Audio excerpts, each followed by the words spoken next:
Hi, Mark Rogers here of Safe Money Matters. This is another broadcast on meeting experts across the country in the financial realm of things. I am excited to have a special guest over on the East Coast. I'm out here in the Pacific Northwest, and I'd love to interact and interchange ideas across the country with regards to the financial institutions, the education that we need so much today. Let me bring Chris Lester up on the screen here and say hi, Chris. Chris, how you doing today?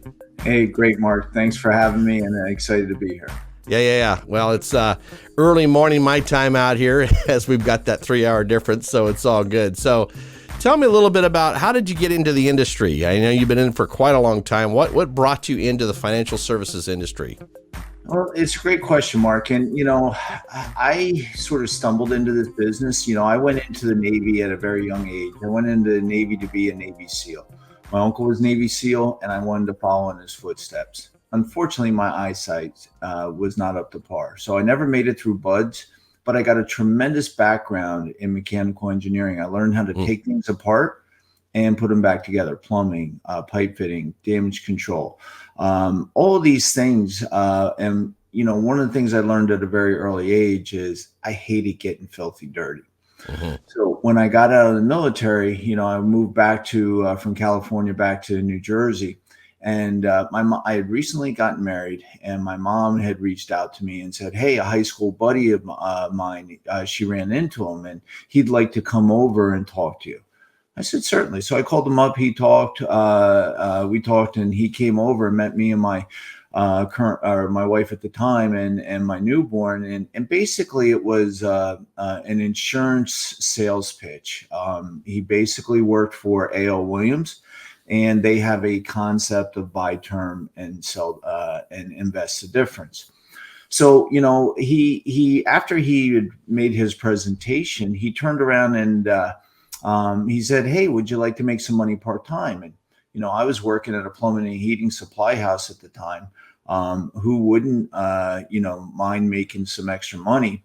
So I went ahead and I took the 4-week course on Saturdays, 4 to 6 hours a day studying, and I got my insurance license. And then he said, the next step is call up some of your clients, which were plumbers because of my affiliation with the plumbing supply house, and ask if we can come by and talk to him. And I did. So I called up this plumber in Dunellen, he and his wife, and it was, I'll keep anonymous. I think they're still in business today. But we went over there, and I met with him and his wife, and my buddy from high school, who was the regional vice president. We sat down, and during the course of the conversation, he said, "Hey, do you have a whole life contract?" And they said, "Yeah." So they ran upstairs, got it, and at that meeting recommended replacing that contract.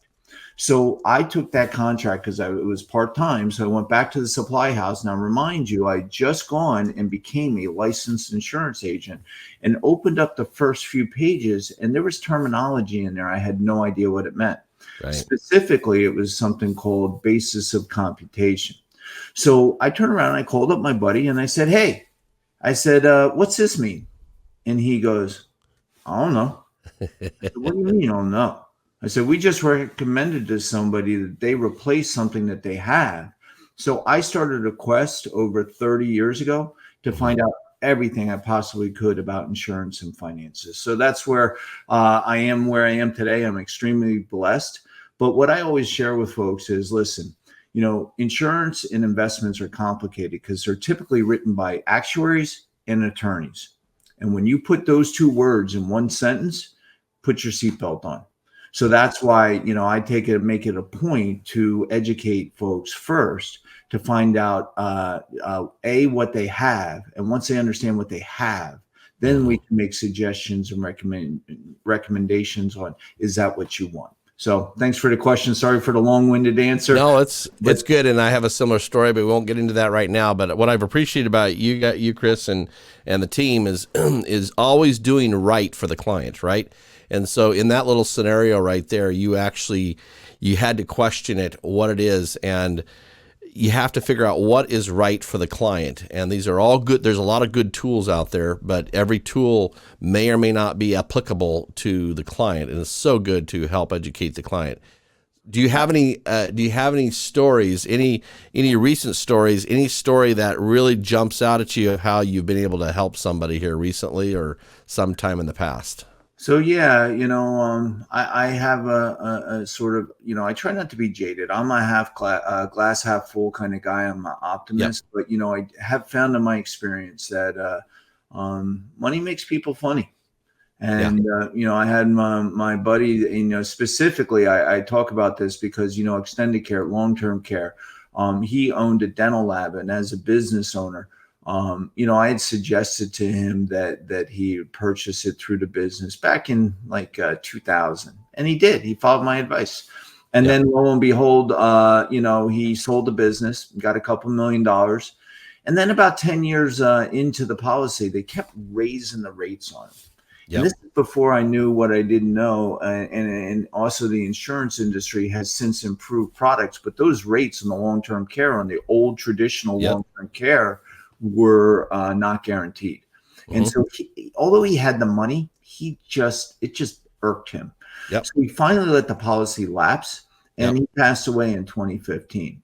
Now, a couple things. I had helped him with a local estate planning attorney here to structure his wills, trust, powers of attorney, healthcare directives, things of that nature. And he turned around and he followed all the attorney's advice. But one of the things he said to me, he says, Chris, when I pass, make sure and this was his second wife, make sure my Anna's taken care of. So I took care of her, right? What was amazing in all the years that he was my friend and my buddy, I never met her kids.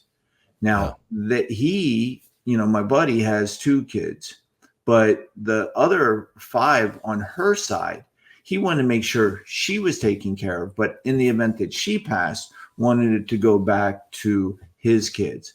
Mm. And no sooner did Art pass, Anne ended up getting the money, everything transferred. The kids popped out of the woodwork. She ended up going into a assisted living facility and was blowing through about 120 grand a year.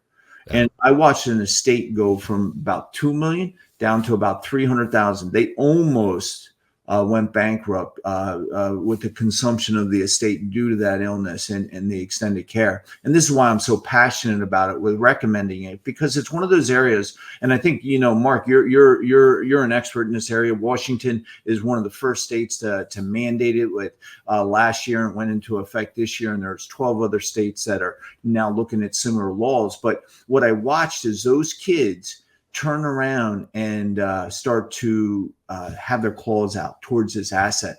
Now, thank God we had done the estate planning and we had put things and mechanisms in place, because Art's 2 children are my clients today, and I was able to preserve the remaining assets for not only his children, but now the grandchildren that he has that he never met because he passed. But they're now here, and dealing with his children and helping to make sure that that legacy is passed on is absolutely critically important. So that's one of my success stories that I'm Yeah. proud of. But I learned some things about humans along the way, and that's money makes people funny. And you bring up an interesting point about service.